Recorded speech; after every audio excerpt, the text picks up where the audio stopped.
The Cleaner, Greener Communities pilot project has enabled the 3 partner organisations, Keep Wales Tidy, BTCV Cymru and Groundwork, to work together for the first time. The project is delivering robust and sustainable support to all communities in the Heads of the Valleys area who want to make a difference to the area they live in. Project staff offer a range of support, from general advice and encouragement to get things moving, through to formal training provision, assistance with grant applications and coordination of capital site improvements. This collaborative model has created an amazingly powerful package, and over this initial 6-month period has already boosted confidence in many community groups to demonstrate their real potential. Let's find out how these firm foundations have been laid to continue this transformation in communities right across the Heads of the Valleys area.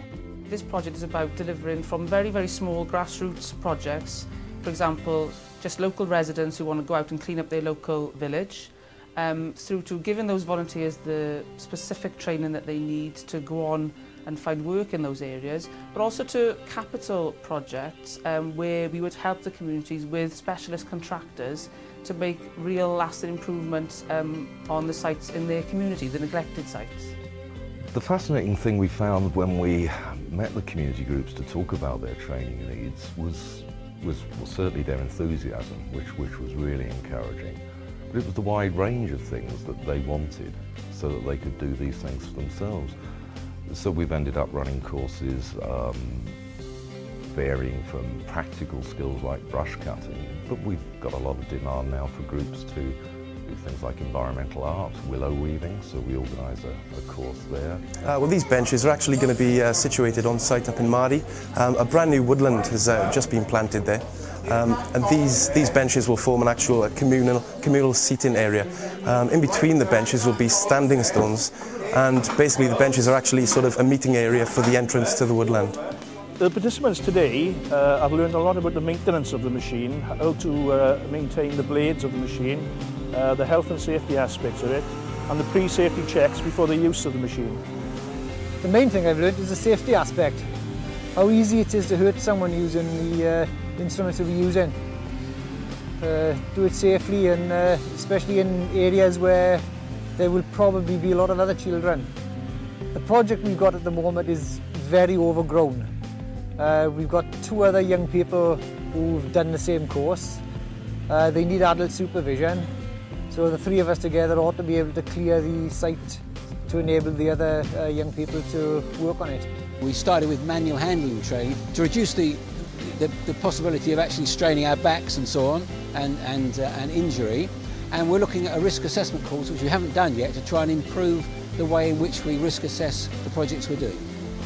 I think the main thing is that the groups know they can access support to help them to do their projects. I mean, we're not selecting any of these projects. The communities are the ones who come up with the ideas. They're the ones who want to do the work, and all we as the partners are doing is helping them to deliver. Well, the objective is we get an awful lot of rubbish in the Merthyr area, and I'm pleased to say that Keep Wales Tidy has come here today to help out in clearing all the rubbish up. This little gutter that we're working on here is really a minefield of rubbish, but it's also a great benefit to the community when they can see that the area is being kept clean.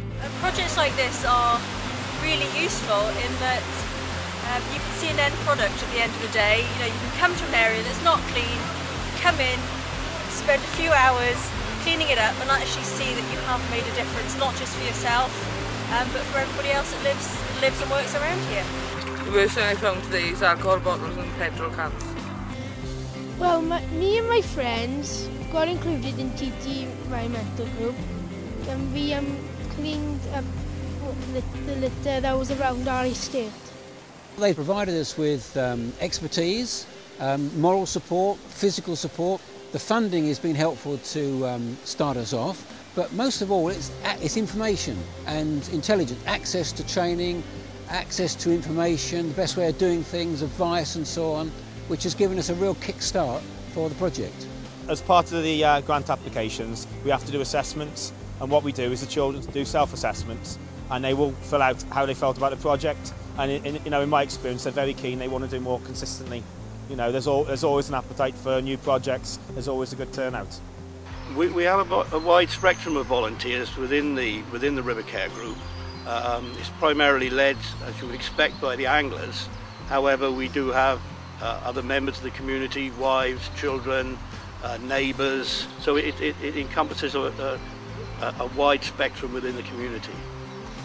Well, the best part about this for me is keep Wales tidy, do the litter picking, which what we've done already. You know, VTCV bring training into the equation, and groundwork will actually bring in some muscle, basically. Actually people and adults who are willing to come in and make it suitable for the children, because kids are not going to be using spades digging it out. That's an adult job, and that's what I'm looking to do, and they also have the experience and the know-how to do that.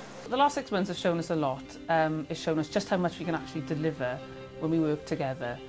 Working together is far more effective than working alone, and we have worked with hundreds and hundreds of volunteers now as part of the project, and the last few months particularly, last few weeks sorry, have really shown how the spin-offs are generated and working between communities. So you've all of a sudden got groups working with neighbouring groups, which is something we didn't even think would happen.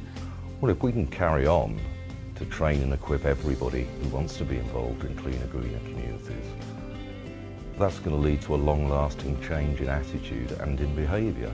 And that's the kind of sustainable solution that we all want to see. We've got a formula that works and a partnership we know can deliver it. With continued support, we can hopefully build on these foundations and really transform the environment and communities in the area.